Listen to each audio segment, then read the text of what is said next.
This case seems to be full of contradictions. On the one hand, we have 922G8, which states that someone who has a court order of protection because of a finding of a credible threat to the physical safety of another cannot lawfully possess a firearm or ammunition. However, even though the subject of the order must have the opportunity to participate in a hearing before the order is issued, there is apparently no requirement that they receive due process during the hearing. They don't have the right to counsel, to compel their accuser, or to compel witnesses in their favor.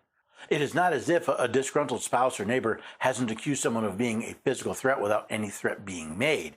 And just how does the federal government get to use the actions of state courts to claim a justification of a criminal statute? Since the Second Amendment prohibits the infringement on the right of a person to keep and bear arms, shouldn't it be the court finding the facts of this case that determines if the punishment is just for the subject? After all, if a judge issues an order depriving someone of a right protected by the Constitution without due process, they'd be violating the Constitution. I'm also a bit disappointed with the case as a whole. Yes, Mr. Rahimi deserves his grievance to be heard. But of all the cases of infringement on the Second Amendment by court order, I would have preferred a less unsavory subject.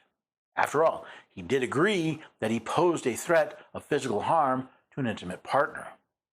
Now, there are two subsections of 922 I would like to see brought before the court.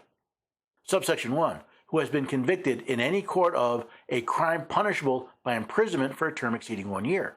There are plenty of nonviolent crimes throughout the states and federal government that are punishable by a year or more of imprisonment.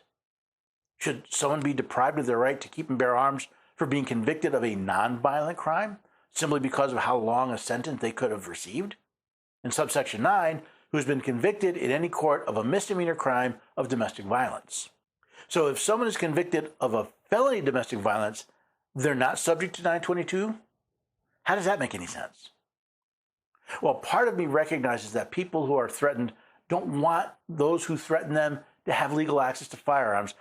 I also recognize that does not always prevent the subject from actually having firearms. At the same time, I recognize that the accused is not the convicted, and we have a policy of innocent until proven guilty in this country. Where do I come down on this decision? I would have liked to see a discussion on the constitutionality of the federal government adding punishments to state crimes and court orders. Reluctantly, based solely on the facts of the case, I have to come down with a majority. In the competition between due process and physical safety, our right to life must take precedent.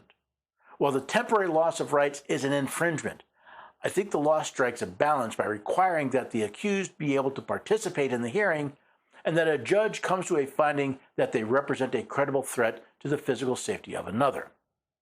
That said, I'm saddened by the fact that the court order is just a piece of paper and can do nothing to prevent someone found to be a threat from actually acquiring a firearm and, sadly, using it. While not within the jurisdiction of the court, I think 922G, and in fact other parts of 922, have some serious constitutional problems.